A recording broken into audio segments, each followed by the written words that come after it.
Hi everyone, so we're back on living ethically on a budget. So today I'm going to show you how to make some ethical and very cheap tooth care products. Okay, so we're going to make a mouthwash and I'm going to show you how to make a toothpaste as well.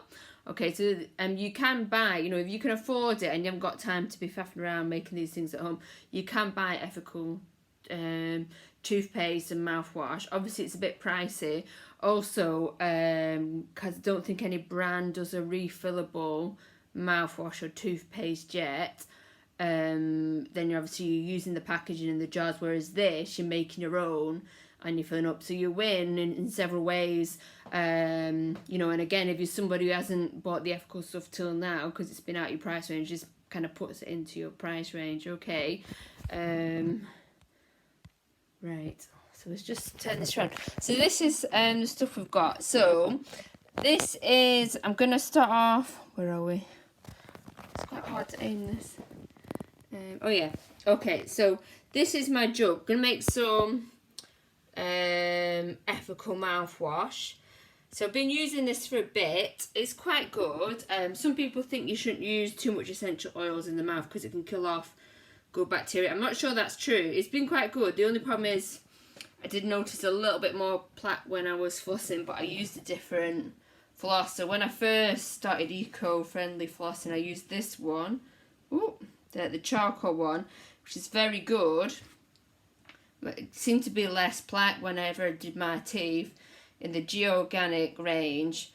But that one there is a white one. I think it's a mint one. I don't know if that's as good actually. I was a bit nervous to be honest about the charcoal.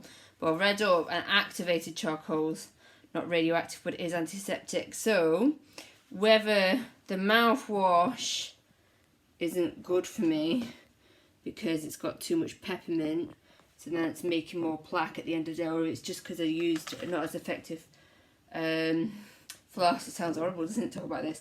I don't know, but I kept using the mouthwash just because I liked it.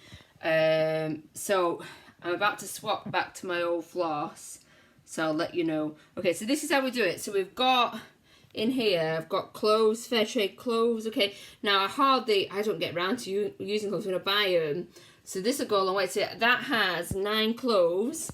And we're going to make 500 mils of mouthwash. So we've boiled the kettle. So I'm just going to put 500 mils of hot water in there. So it's half a litre. There we go. So look, yeah, half a litre. Okay, so that gives it quite a good antiseptic kind of taste. Tastes like the stuff in the dentist chair. I don't know what they make that out of. So once we've done that, let's just see if I can stand this in any kind of helpful place. We'll see. Too bad. I'm going to use some peppermint oil. Okay. So this one isn't actually an ethical one. A coma on the internet, which I'm going to use to make a lot of my products, is fair trade shea butter. They do kind of organic. This is just so I ended up getting something at the last minute.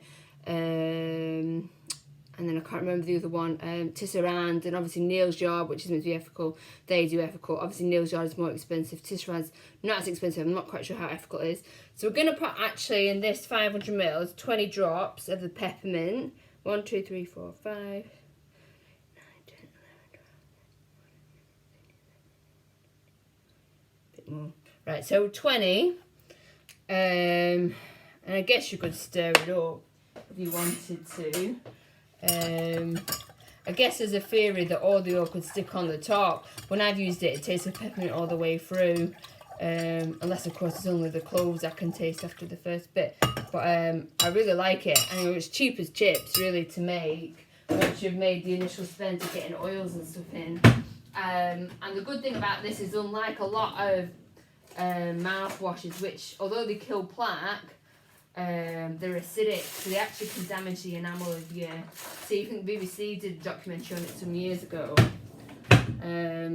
So I've never used normal mouthwash. I think when my mum did, she found she got more tooth problems. So anyway, this is not acidic. So it's just natural. So I'm going to cover this, and then you leave that overnight so that it all percolates. So that's that. Then you can make toothpaste, ethical toothpaste. Now, this is really cheap to make. Now, I make a lot of cosmetics now using fair trade coconut and shea butter. So I buy in bulk because although it's expensive initially, it ends up being worth it for all the money I save for what I would have paid for what I used before. So obviously, if you're just starting out, you don't know if you'd be allergic, I wouldn't go buy a massive 5 litre tub. Is it 5 litres? I think it is. Yeah, 5 litres tub of coconut oil, which is like 45 quid. I buy, you know, this size. Now this is coconut cream, but Lucy B do that size, which if you get it from Asda, you can get it about £4.45 for 500 mils. If you think how much toothpaste that would make and how long it would last you, you know, it's a long time because we're going to add baking soda to that. So it would it'd be worth it. And if that was, again, we're not using coconut cream in our cosmetics. I'm just showing you the size. So yeah, so this is my massive Lucy B. It's fair trade. So if you use the ethical consumer, it's like top of the range. So in it, we've got coconut oil.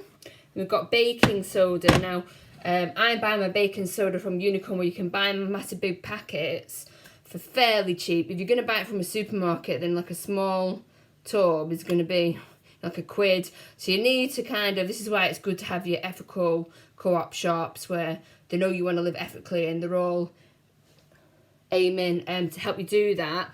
So that's that. So it's really cheap if you know how to get it. Not as cheap as bicarb, this is baking soda we're using, slightly different.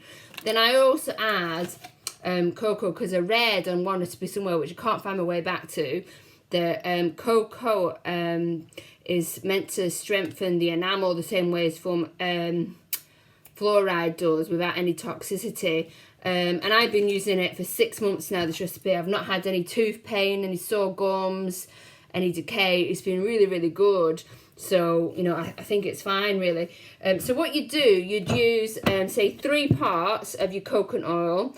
So, I mean, tablespoons end up being a bit too small, really. But, so 3 lots. So you see, if you used, say, 3 tablespoons of coconut oil, you'd add 2 tablespoons of baking powder and 1 of cocoa. And then, say, if I was making this amount, so you'd have to try and guess how much to put in. That's what it's, so you blend it, you're going to whiz it. I'm actually doing it now because I've got some. It ends up looking like this.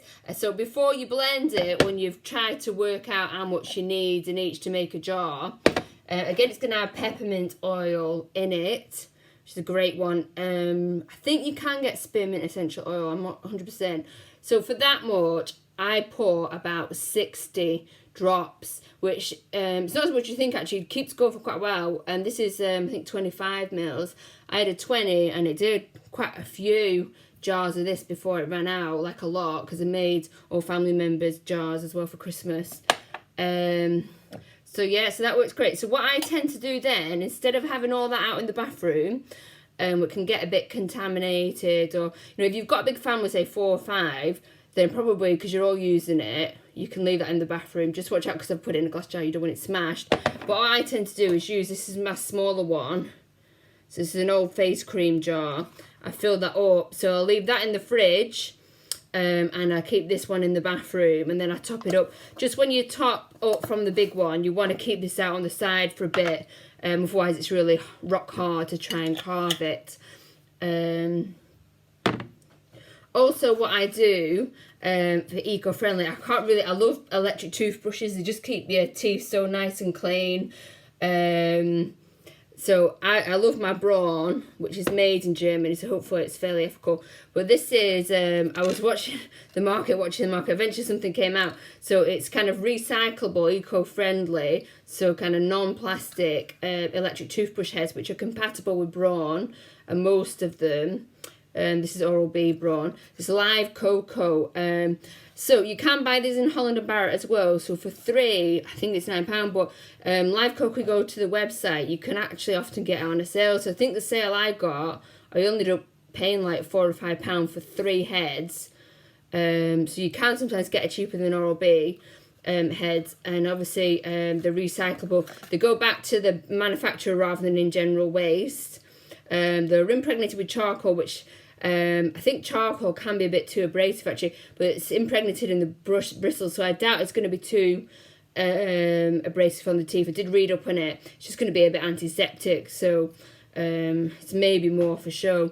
But yeah, so that really caught my budget for fair trade, eco-friendly toothbrushing, and it's been fine, you know. So I know some friends who said they started using natural products and got decay and stuff. It's been fine. Like I say, I'll see how it goes with the mouthwash. I might try not using it for a bit and see if there's less plaque when I'm flossing.